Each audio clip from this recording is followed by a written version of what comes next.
Good afternoon, everyone. So I told you regarding the government budget. What is the government budget? Aparna, can you tell? What is the government budget? Yes, ma'am. Hmm. Ma'am, a government budget is an annual financial statement showing items wise estimate of expected revenue and anticipated expenditure. Okay, there are two components for the budget. Which are they, Anjo? Receipts and expenditure. Receipts and expenditure. Okay. Karthik, what are the objectives of budget? Ma'am, reallocation of resources and redistribution activities. Redistribution of or redistribution Redistribution. activities. Okay, redistribution function of government budget. Okay.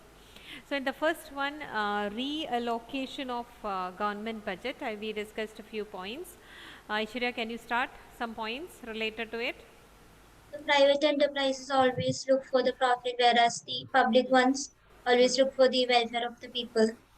So, The private enterprises will allocate the resources for their profit, and the government will allocate the resources for the welfare of the social people. welfare. Okay. Tomlin, can you tell any other point?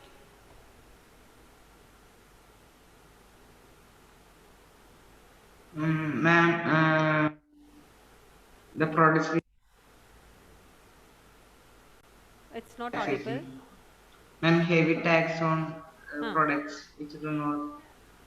Heavy tax on products which are not socially useful. Okay. And subsidies. Okay.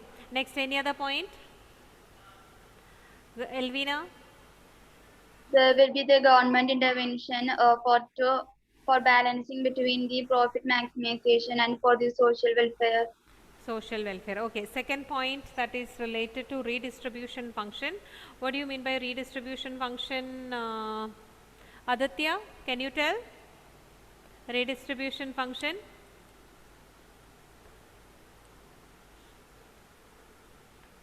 Aditya.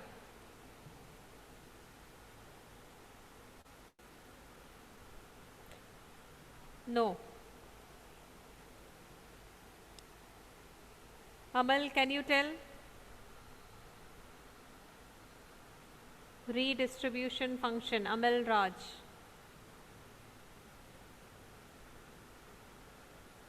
Yes. Amal, Grishma, can you? Okay, tell. Okay, Amal. The budget of government shows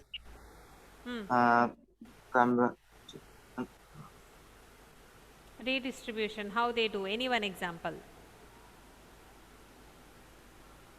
It's mainly they are talking about reducing inequality. How they reduce inequality?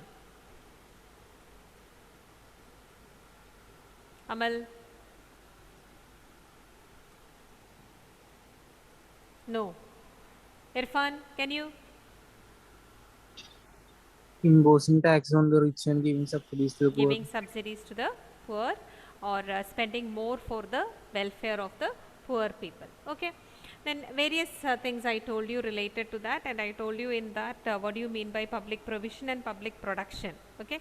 Public provision, I told that whatever the government is providing to the people, and the public goods, whenever we are talking, it can be private or produced by the government. So that comes under public provision.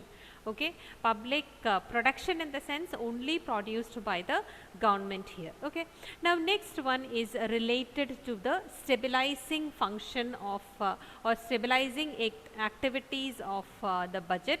So here I told you before related to the market forces of market, that is forces of supply and demand. It may create sometimes trade cycles. Trade cycles in the sense mainly we are talking about inflation, deflation or recession. All these things will come under trade cycle. This shows that economy is not stable. Okay, or it is also known as business cycle. So whenever there are free play of forces of market demand or market or forces of supply and demand, you can see that there will be sometimes trade cycles or business cycles. Now what do you mean by this business cycle or trade cycle? It includes inflation, deflation, recession, those kind of fluctuations we can see in the economy. Now these that is what it is given. You can see recession, depression, recovery, boom in the sense mainly we are talking about inflation. Okay. Now the government in this time what they do to save the economy from the business cycle or from inflation, that is what they have given. So budget is considered as an important instrument to solve the situations of inflation and deflation, or to combat, in the sense to fight against the inflation and deflation. So inflation and deflation, that will not be, or that will not have an effect of stabilization in the economy. So there will not be any stability because of inflation and deflation. So government takes some measures to bring stabilization in the economy. Now that can be brought through the budget. That is what mainly coming under the stabilization activities. So first 3 points, they are just discussing about what all fluctuations will be there in the economy, or how instability is happening in the economy. Okay. Now budget we are using as an instrument to fight against the fluctuations, like how we call it as we say the deflation, inflation and all those things. Now government, what they do, they always try to bring stability in the economy through the budgetary policy. So governments always will see that if the prices are increasing, government will do something which that will bring down the prices in the economy. You know that I told you in the previous chapter, when will be the economy will be in equilibrium. When will be equilibrium? We just stopped there in the previous chapter, income determination. Yeah. When aggregate demand is equal to aggregate supply. Yes, when aggregate demand is equal to aggregate supply. So that position we say equilibrium.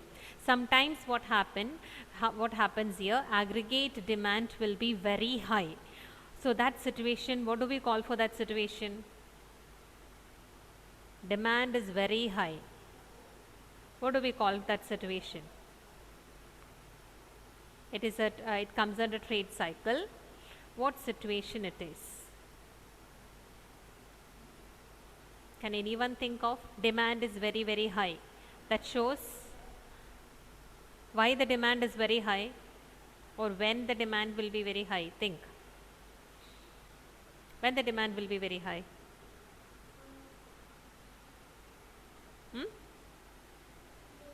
Anyone?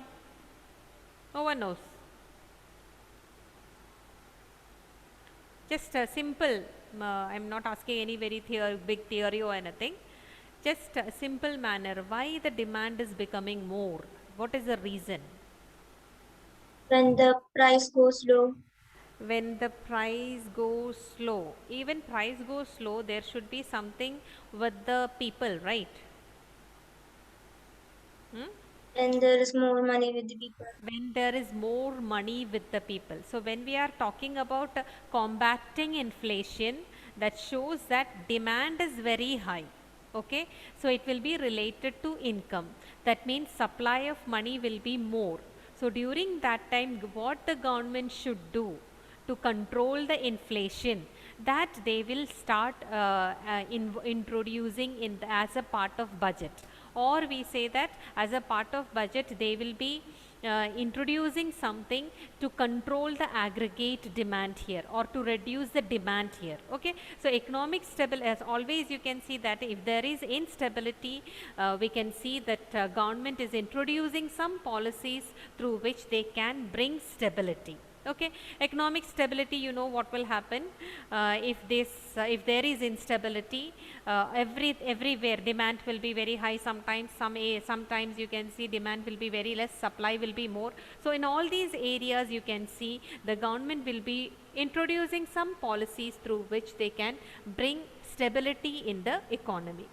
Next one, what the government will do during that time. So before that, let me take the textbook. There also they have given something related how to combat the inflation or how to reduce the inflation. You can take your textbook also. Okay, stabilization function of the government. Here spending decision, how to spend the money according to the fluctuations in the economy. That is what they have given here. So there will be the level of aggregate demand. We have to see that it is depending on the spending decision of millions of people here.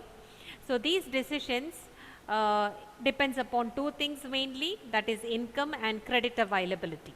Okay, our spending decision depends upon mainly on two things, income and credit availability. So sometimes what happens, the level of demand will be less. Sometimes what happens, the level of demand will be very high. Okay, so in that cases, how the government is bringing stabilization policy, that is what you can see that if aggregate demand is very high, what the government should do, government should try to reduce the supply of money. So that policies will be included in the budgetary policy to bring the stabilization. Another one, if sometimes what happens, the aggregate demand will be very less. So that time what the government should do, money supply should be increased, then only it will be stabilized. So when the demand exceeds than the available output, you can see this will result in inflation. In such situation, what the government should do, government should try to reduce the demand. So during that time, the government may reduce the some sort of grants or subsidies, whatever they are giving to the people, that will be reduced. At the same time, if there is deflation, that means supply is more and at the same time demand is very less. That time what the government will do, government will increase the subsidies, increase the grants, so that people can demand more and more things in the economy, then the stabilization will be brought. So like this, the government will intervene in the economy to expand demand or to reduce demand. That we call it as stabilization function. Okay. Next one. Now government, what all things they will do in relation to the, just 1 minute, okay, in relation to bringing activities. They are, what do you mean by natural monopoly? You can see a word here, natural monopoly. What do you mean by that? Nature of natural monopoly, what is that? Monopoly in the hands of whom here? They are talking. No one knows. Natural monopoly means what? Monopoly means what? Anyone? Karthik? Single control. What is it? Single control. Okay. So here when we are talking about commercial activities that are nature of natural monopoly, that is managed for the social welfare of the public. So whose monopoly they are talking here?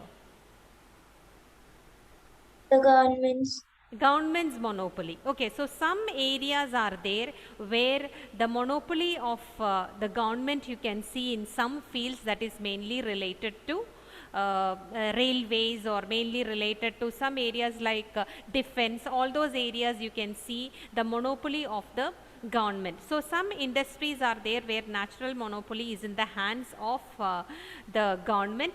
There they bring changes and all to bring the, or that is also considered as a part of budget, where they introduce spending revenues and all. They will, it is a part of this budget also. Okay. So here government, what they do, they undertake some commercial activities. At the same time, those commercial activities, why they are undertaking, it is mainly for the welfare of the people, and those activities, they are considered as a natural monopoly there. Why do we consider them as a natural monopoly there? Because they are the single operators in that particular field. Here when we are talking about, that is example, you can see railways, defense, all those things, it's there in the hands of the government. Okay, so this is another one function, another one objective you can see associated with the budgetary policy or objective of the budget here. Next, another one you can see, that is reducing regional disparities. Regional disparities in the sense, what do you mean by regional disparities? Anyone? Disparity means what? The differences Differences differences in different states or regions. maybe region, or differences, especially when we are talking about differences in terms of what? In terms of development. Okay, some areas are there, we say that it is not much developed compared to the other area. For example, you can say, you can take a metropolitan city like Bombay or Madras or Chennai. Okay, so when we take and compare with some other areas, some villages in some area, we can say that one place is region wise, if you see, that is developed.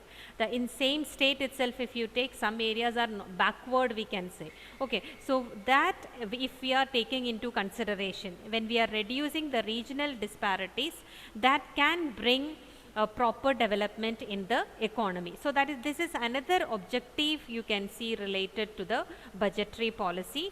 That is what they keep priority of the development of backward regions of the country, or they always prefer to develop the backward regions in the country. Have you heard about the special economic zones? What is that special economic zones? Have you heard about it? Yes or no? Those are, yes ma'am, Those those are are special zones uh, in a country or place for where what purpose? for the establishment of different firms with no Yeah. tax or less tax. Yes, very good. So special economic zones are like the government is starting some zones there, and that particular zones they will be providing all the facilities, like maybe the buildings will be there, facility of water, sanitation, or facility of all technology will be there, so that after setting up that particular area, they will be inviting industries to start or to operate from that particular zone. And this small these economic zones are mainly set up in an area where we have backward region. So in that, what is the benefit or objective of this particular decision is that when they are setting up industrial zones like this, slowly industries will be attracted, industries will be set up here, and you can see that that particular area will be developing. So for that purpose, the government will be setting up the special economic zones like that, especially in the backward region. Okay, so these are some of the important points you can see related to the objectives of government, objectives of budget policy. The first one, what is the first point related to it? The first point, anyone?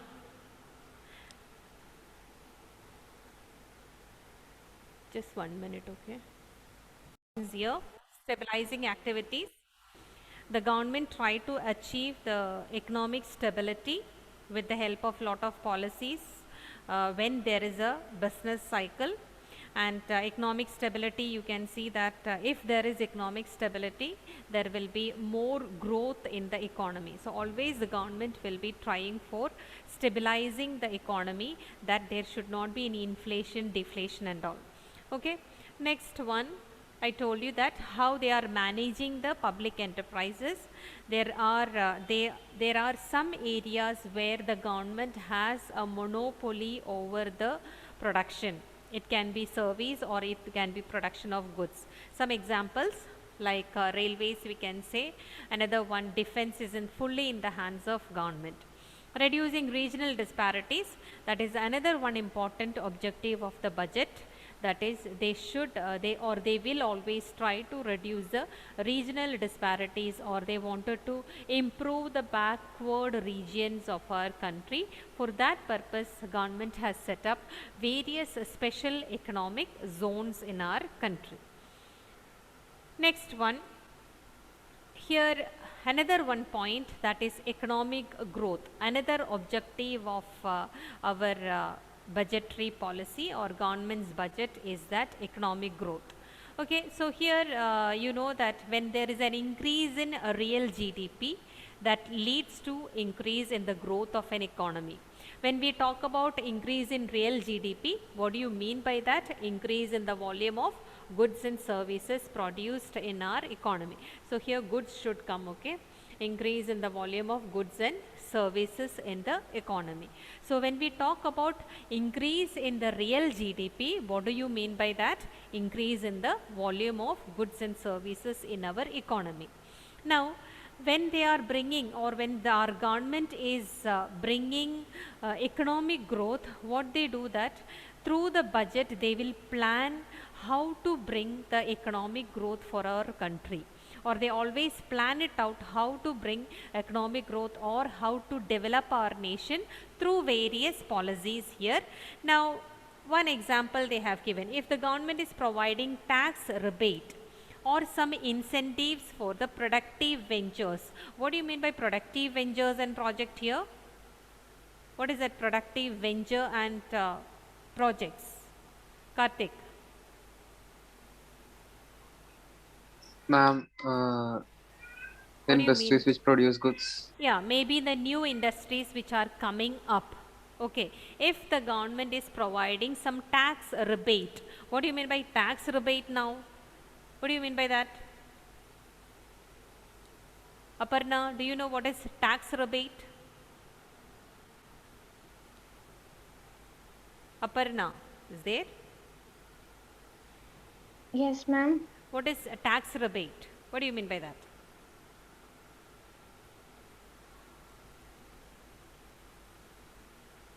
Have you heard about this term, tax rebate? See, new industries are going to be started.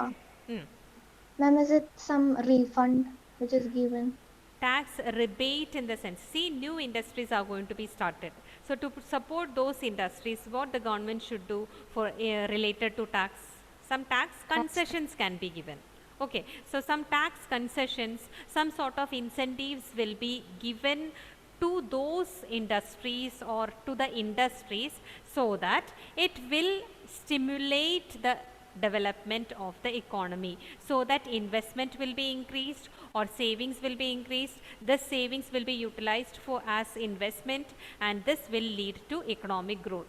So one of the another main objective of our budget is what? Economic growth or growth of our economy. Now, and at the same time they are talking about spending on infrastructure. Here you know that who spends money on infrastructure?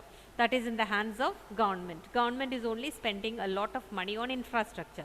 So when we are spending a lot of money on infrastructure, what happens? It enhances the productive capacity in other different sectors. Enhances the productive capacity in the sense, you know that if there is a good infrastructure, things can be easily transported from one place to another.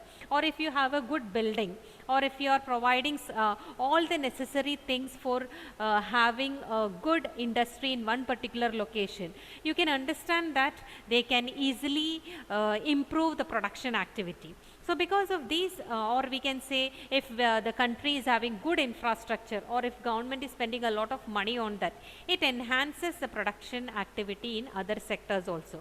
Okay, so that because of this reason we can say, if lot of money is spent on infrastructure, then it leads to economic growth. So these are another one important objective. I told that one of the important objective of budget is what? Economic growth of our country or development of our economy. Next one. Now, what are the subdivisions that is coming under government budget? This is there in your textbook. Government budget is divided into two categories. One is a revenue budget, another one is capital budget. And the revenue budget also, it is again subdivided into revenue receipts and revenue expenditure. Okay. Now, first we are going to see about only the revenue receipts, which is again subdivided into tax revenue and non-tax revenue. Okay. So, here listen now, it is government budget is divided into two parts. Which are they? Shubham, which are they?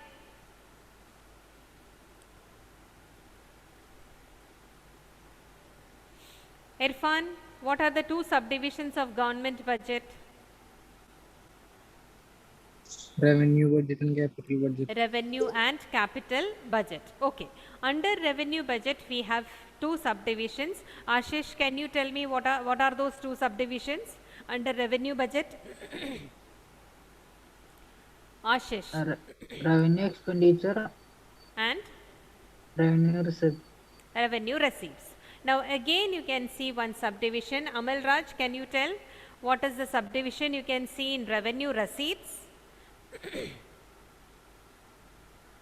Amal Ma'am, Raj. tax revenue and non-tax And revenue. non-tax revenue. Okay. Now first we are going to learn about revenue receipts. So this again only the receipts are given. I told you government in the previous one I told you, here we have revenue budget and capital budget. There also here we have revenue receipt and capital receipt. That is what in the next slide is given.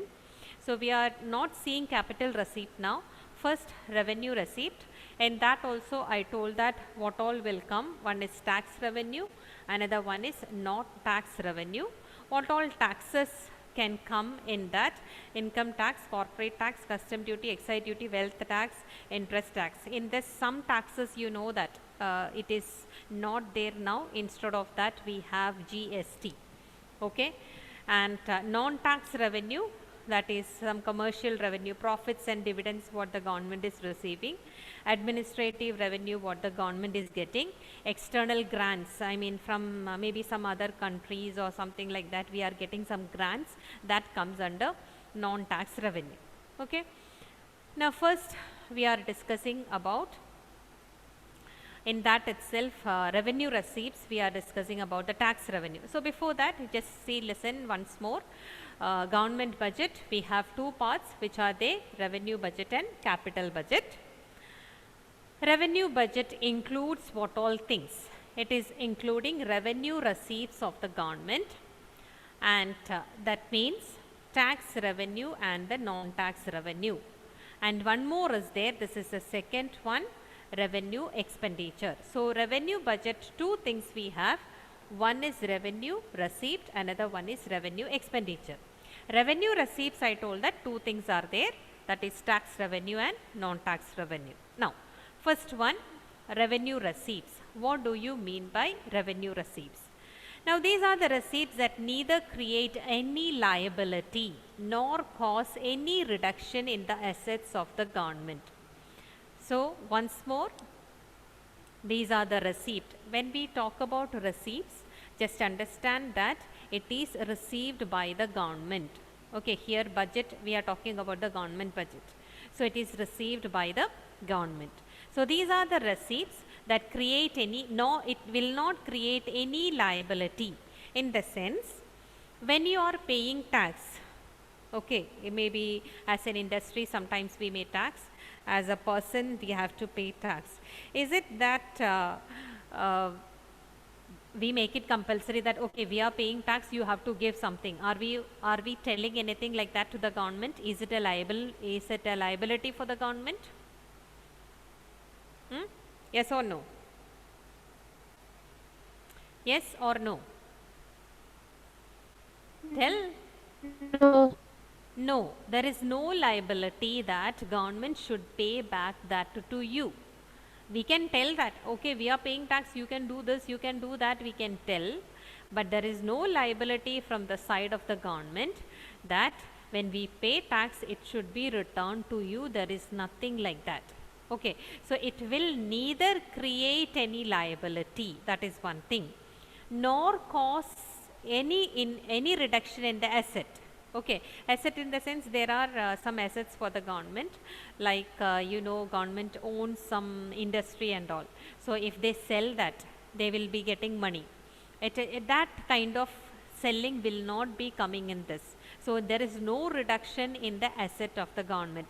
It is going on adding. Income revenue is going on adding. So here these are receipts. What do you mean by that? It doesn't create any liability nor any reduction in the assets of the government. It includes the tax revenue. I told you before also what kind of taxes are included in this.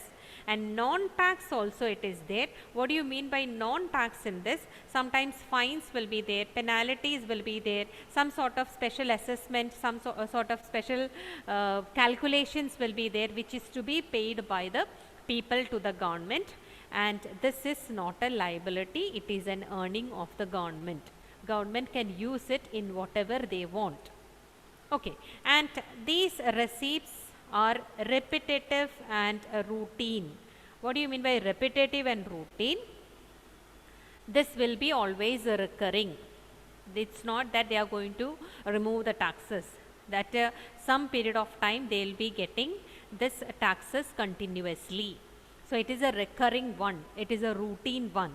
Okay. So revenue receipts, what is that? It doesn't create any liability, no reduction in the assets. It includes two things, tax revenue and non-tax revenue. It is repetitive and routine in nature. Now there also we are dividing the taxes into two types of taxes we have, direct tax and indirect taxes. What all will come under direct tax?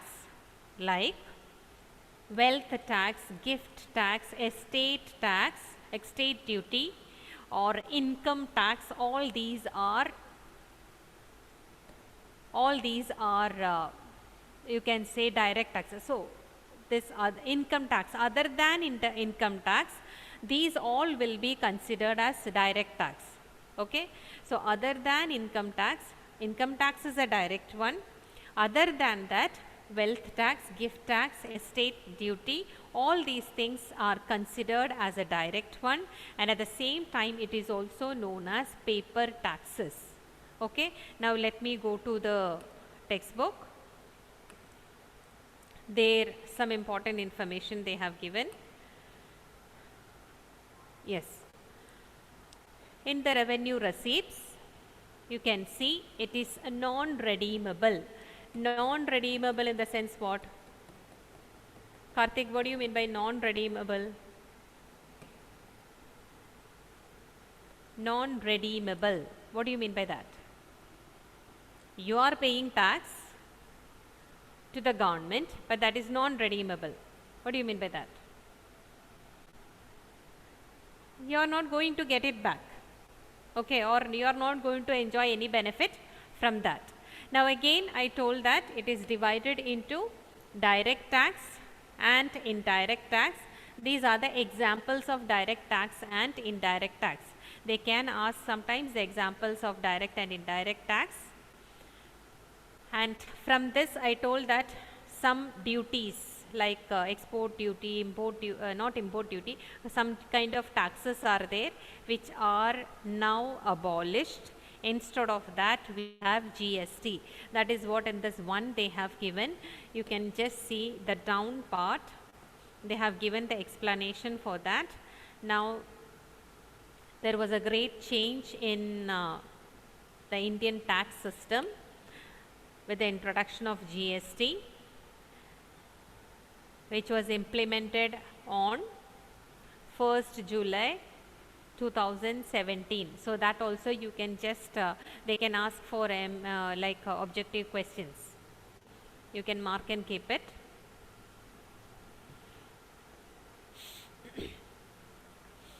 Now here what they are telling, they are bringing that redistribution objective. How they are bringing redistribution objective through taxes, that is what they are telling. Now we have progressive income taxation. Progressive income taxation in the sense, have you heard about income tax? Yes or no? Someone please. Have you heard about income tax? Yes. Yes. Pavitra, do you know what is the limit for income tax? What is the limit of income? How much income you should have to pay the tax? Pavitra, do you know? Or when I should pay the income tax? Any idea? Yes or no? If you don't know, say no. No. No. Basil, do you know?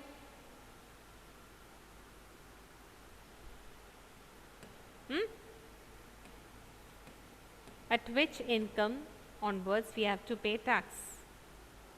Anyone? I think it's either 1 lakh or 10 lakh. I'm not sure. 1 lakh was before. You all have net facility with you. Check. 2 lakh 50. Is it 2 lakh?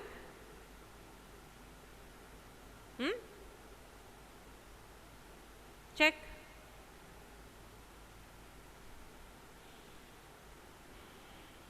To my knowledge, I feel it's 5 lakh. Just check and tell me. How much should be the income for paying the income tax in India? Okay.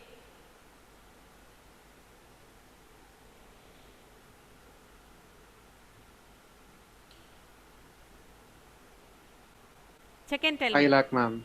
5 lakh, yes. It is, the limit is 5 lakh. If you are earning in a year, okay, if you are earning 5 lakh, more than 5 lakhs, you are supposed to pay income tax.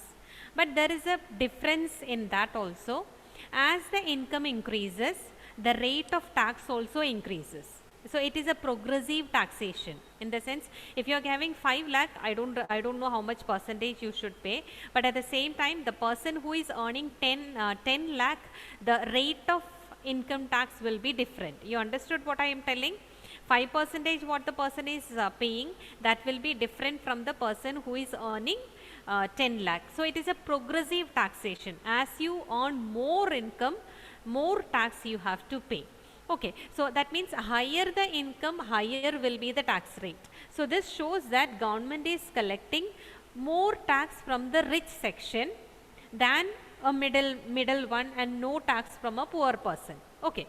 Another one, how they are taxing the firms here. Okay, it is on a proportional basis. That proportion they are seeing how much profit they are earning. According to that, they are keeping the taxes here. Okay, so like that they tax the people.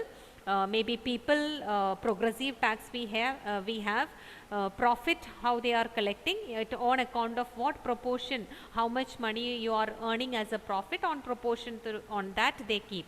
Another one more tax what they are talking about, the excise tax. Even though now it's not there, GST is there, that also they are, how they are taxing. Necessities of life are exempted, or even though if they keep a tax, it is taxed at a very low rate. They are not charging a high rate for them for that. Another one, for comforts and semi-luxuries, you can see they are charging moderate taxes, but at the same time luxuries like tobacco, some petroleum products are taxed heavily. At the same time, you can see, I told you that government doesn't want to promote the consumption of a few items which are harmful for the society. So on those goods, the government will be keeping a very high tax rate. So like this, you can see the taxes are charged in a different manner, especially to meet this objective, that is a redistribution objective. Okay. Now what all are coming under non-tax revenue? That is the next one. Non-tax revenue, what all will come? That is interest receipts on account of loans by the central government. Now central government might have given some loans to the state government. So instead of that loan, the central government is receiving some amount of interest. That comes under revenue receipt. That comes in which category? Non-tax revenue. Otherwise, sometimes they get some dividend, some profit on the investment made by the government. In the sense, government might have started sometime some industry, or they might have made some investment. From that they are getting dividend or profit. That comes under which category of revenue receipt? Which category of revenue receipt? Fast.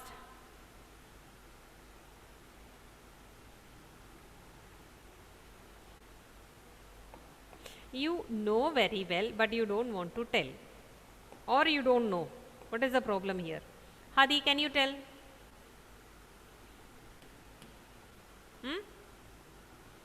I told you dividends, profits, investment that is done by the government, investment done by the government. So from that they will be getting some dividend and profit. That comes under which category of revenue receipt?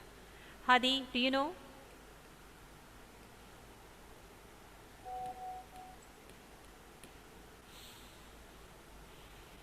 Hadi, if you don't know, you can say no. I can ask another one. I don't know. No. Okay. Pavitra, do you know? Non-tax. Non-tax revenue. So here dividends, profits that is coming in the category of non-tax revenue, which belongs to what? Revenue receipt. Now, it's not only with that, you can see few more items in the non-tax revenue, that is fees and other receipts for the services rendered by the government. Sometimes the government, they give some services, sometimes they charge some fees from the people, that also comes under non-tax revenue. Another one thing, sometimes you may get, I mean the government will get grants from other foreign countries, some help from other foreign countries or international organizations, that also will come under non-tax revenue. Okay. Now, revenue receipts, two division, tax revenue and non-tax revenue. I told you what all are coming under tax revenue, what all are coming under non-tax revenue. Now, one more point they have given, the whatever estimates are there for the revenue receipts, that will see the effect of tax proposal which is made in the finance bill. That means revenue receipts will take into account, what they will take into account, the changes what is happening in the tax, how it is going to affect the revenue receipt. If they increase the taxes, what is going to happen, how much they are going to get, this estimation also will be included in the revenue receipts here. Okay. Now here they have given finance bill. What do you mean by finance bill? That is given in the, yeah, that is given below. There is a chance that they may ask what is this finance bill. Tomlin, can you read what is this finance bill?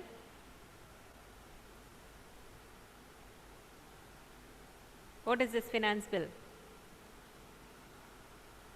Ma'am, provide details on the imposition, abolition, It is, remission. yeah, it is presented along with annual financial statement.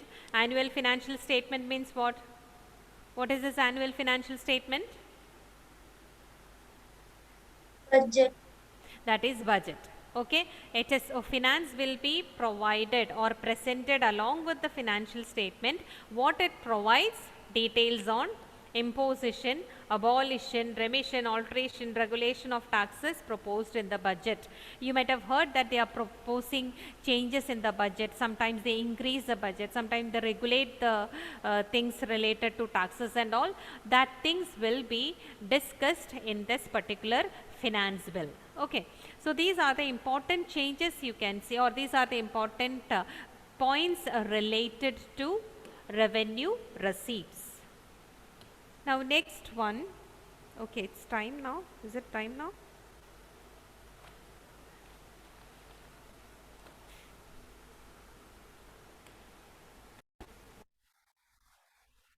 Okay, thank you everyone. You can leave now.